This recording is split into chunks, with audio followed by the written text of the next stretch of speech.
Good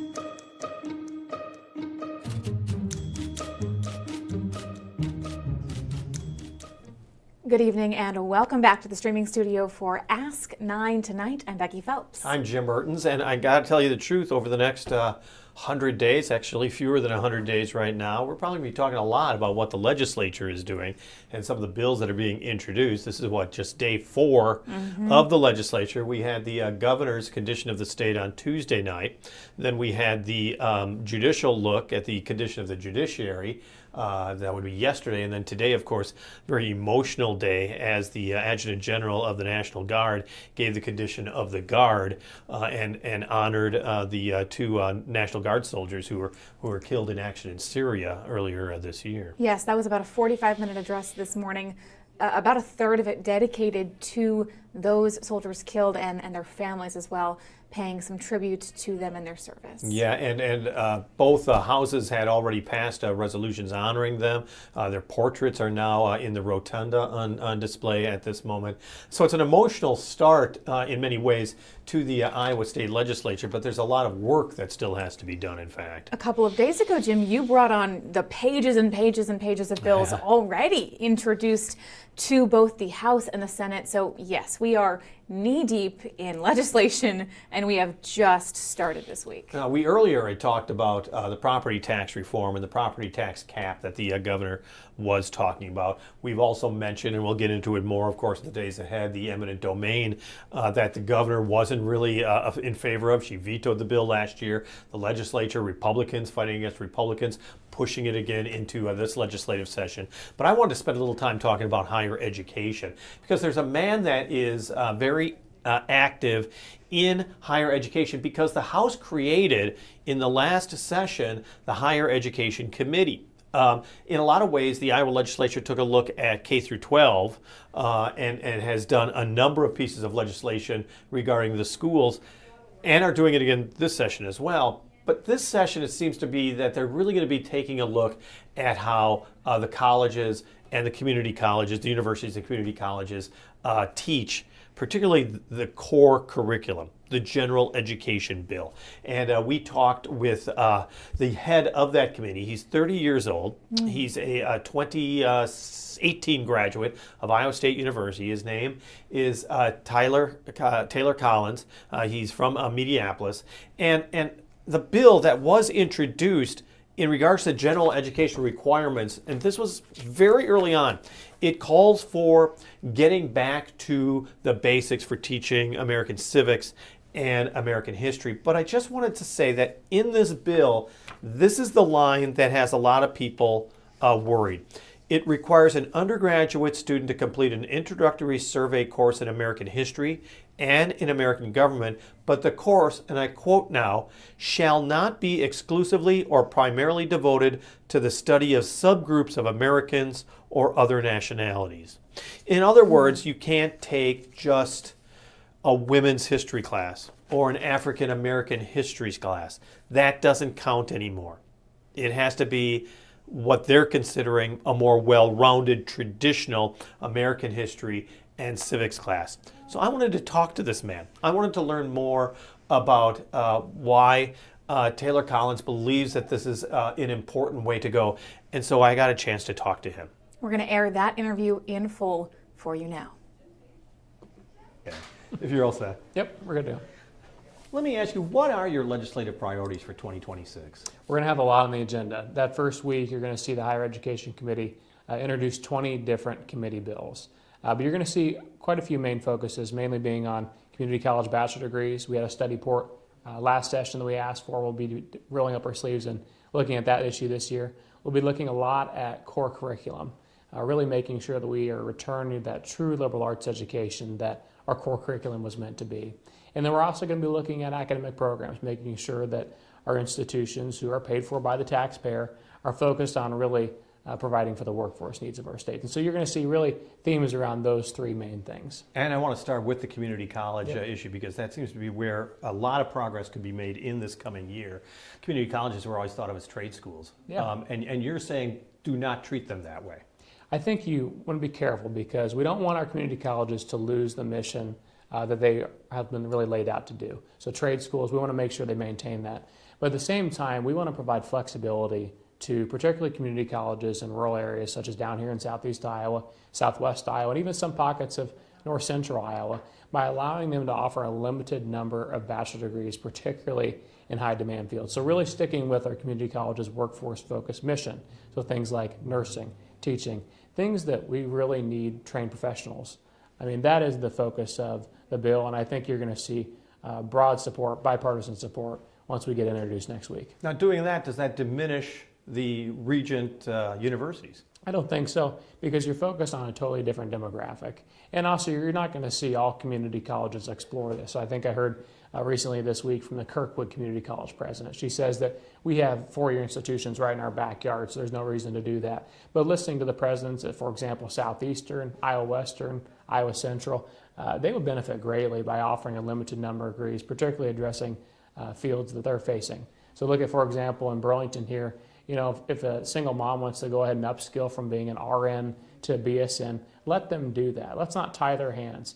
If you look at a community college in Council Bluffs, for example, instead of losing that student to the Omaha metro, let them get their teaching degree there in Council Bluffs. That's really what it's going to be focusing on, is providing for the needs of those individual community college districts, particularly in the rural areas of our state. And there is a bit of a template from other states that have already done this. That's the thing, is this really isn't an experiment or something new. 24 other states have already done this. It looks different in every other state, but I think that we are in a path now where we've seen it doesn't create competition to the extent that people think it was, and community colleges don't lose their workforce-focused mission that we've charged them with for about 50 years now. The pie is only so big for higher education spending from the state, so does that mean money would be diverted elsewhere to help fund some of these programs? No, I don't think so. I think really they're going to have to look internally to see what efficiencies can be made to do this and what demand there's going to be. I mean, a lot of this will be driven by tuition revenue in order to pay for these programs.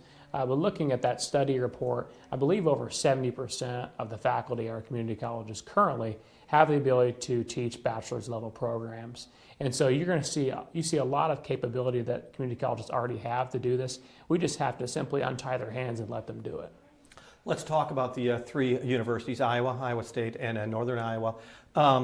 Really looking at curriculum this session, particularly a basic core curriculum. What do you mean by that? I mean, what do you really see that has to be changed? Some people call it core curriculum, some people call it general education, but really it's that first year of courses that many students take throughout their career. And you probably hear from a lot of parents and students, you know, oh, I spent my first year at college not really doing anything productive. I'm taking the core classes.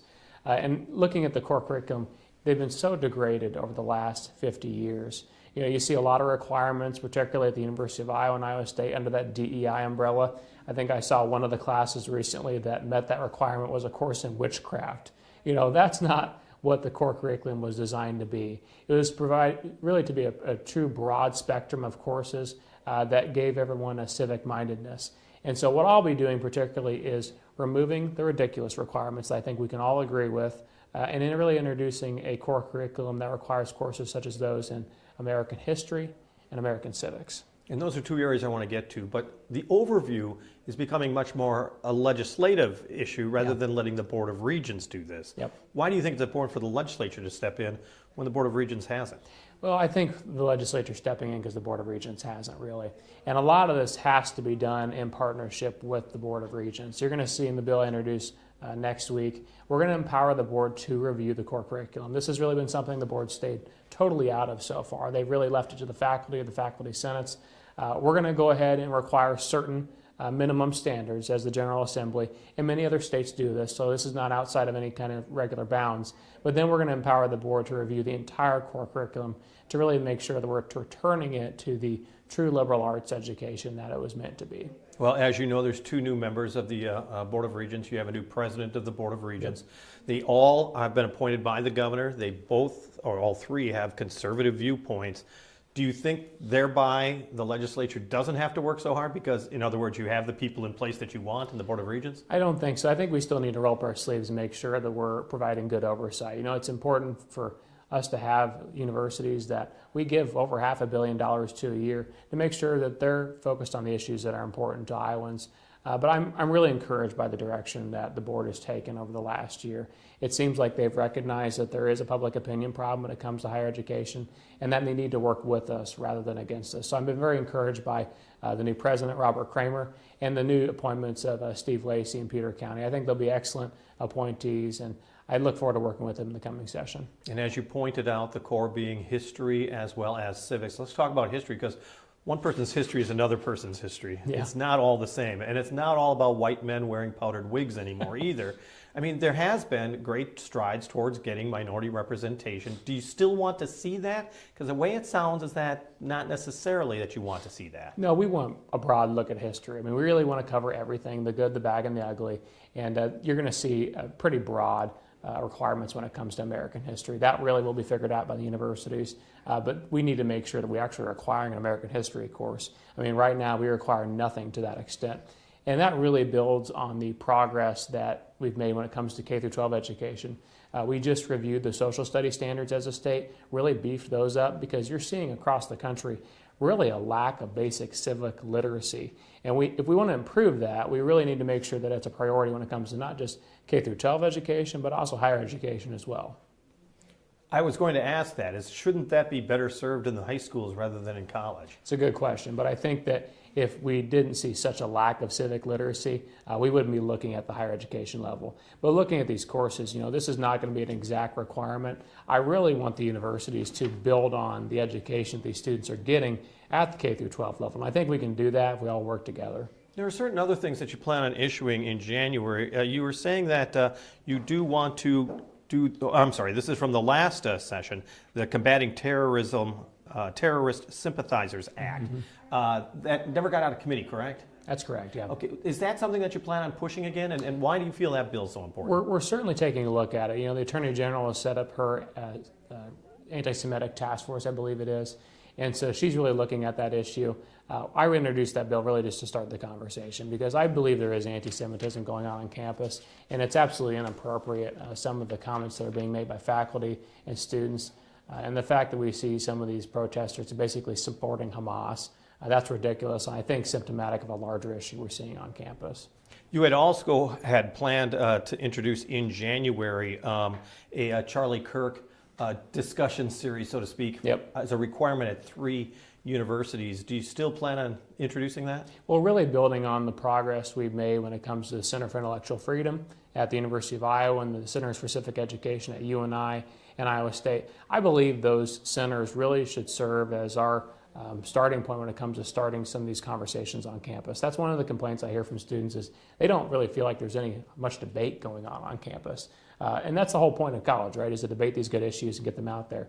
And so I will be requiring that the centers be offering a lecture and debate series, bring speakers to campus, debate these issues, just like Charlie did on campus. What would that mean, though? I mean, isn't that already done? Not really. I mean, we're seeing many speakers come into campus that are formed by student organizations, right, but not university sponsored. And we need to be bringing not just left-wing speakers to campus. Let's bring some conservatives too. It's okay to hear some of those conservative viewpoints and provide a little bit of balance to the college. You are an ISU graduate. That's right. Proud ISU graduate. Yeah. I should have said that ahead of time. I mean, you turned out all right. Well, depends on who you ask, I guess, right? Your wife says you turned out okay, but that leads me to the question is, I mean, you survived this liberal university system. Did you think there was a problem back then? 100%, and that's really, Jim, why I'm so passionate about reforming it. And I'm one of my colleagues, I'm one of the youngest in my caucus, and I know exactly what's going on these college campuses, because it wasn't too long ago I was there. I graduated from Iowa State in 2018. In fact, I walked across the stage and shook President Winterstein's hand at graduation. She just wrapped up her service. And so, you look at our college campuses and, there's just so many ridiculous things that are going on. I had to take all kinds of ridiculous core curriculum classes, and it's just really a missed opportunity, because instead of me being required to take a course in U.S. diversity and global diversity and DEI, whatever it was, I would have really benefited from being able to take another accounting course, for example. And so I hear from students all the time that we could do so much better. While there's many good things going on, we can do a lot of good if we really roll up our sleeves and take care of the issues we see on campus. Did you see any good in DEI programs? Not much. I mean, while they might have had good intentions, I certainly didn't see a positive result. I mean, really look at those centers, and they divided people much more certainly than they did unite them. You don't think that it was a way to learn of other cultures and learn of other perspectives? No, I think that happens in the classroom, honestly. I mean, when I see DEI programs, they were requiring pronoun trainings and ridiculous things like that. That's not the kind of productive environment that we want on our college campuses. At the end of 2025, is DEI officially dead then?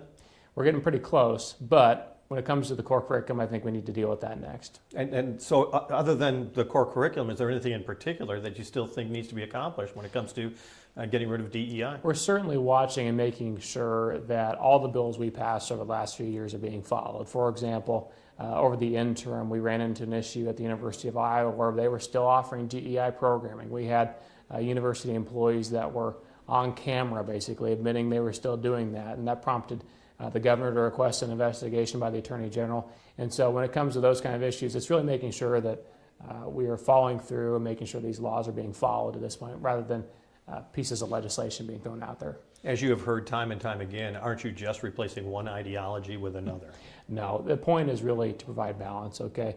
And we don't want really students feeling like their professor has any kind of ideological bent, right? I mean, the best professors I had in college are the ones where I didn't know what their politics were. I think that's always a good gauge of a really good quality education. But isn't there also professors that play a devil's advocate, that they make you think Yeah. by taking that opposing? In other words, they try to ruffle the feathers so Yeah. that you do have to think. Well, those were good ones too, but even those, I didn't know their political leanings because they were the devil's advocate on both sides. Anything else? Well, I just really look forward to the work we're going to have in the Higher Education Committee this next session. You know, I would just remind folks that these institutions, they don't belong to the faculty. They don't belong to the overpaid administrators. They belong to the people of Iowa. And we have a vested interest in making sure that they are running efficiently and that they're providing for the workforce needs of our state. And that's what we'll be focusing on again this next legislative session. And what about the future of four-year institutions, the brick and mortars? As you know, I mean, budget cutbacks have occurred. College has gotten more and more expensive. Then COVID hit and Yep. people weren't learning necessarily in the brick and mortar. There is a future, but is it going to be a much more slimmed down future if you're thinking decades ahead?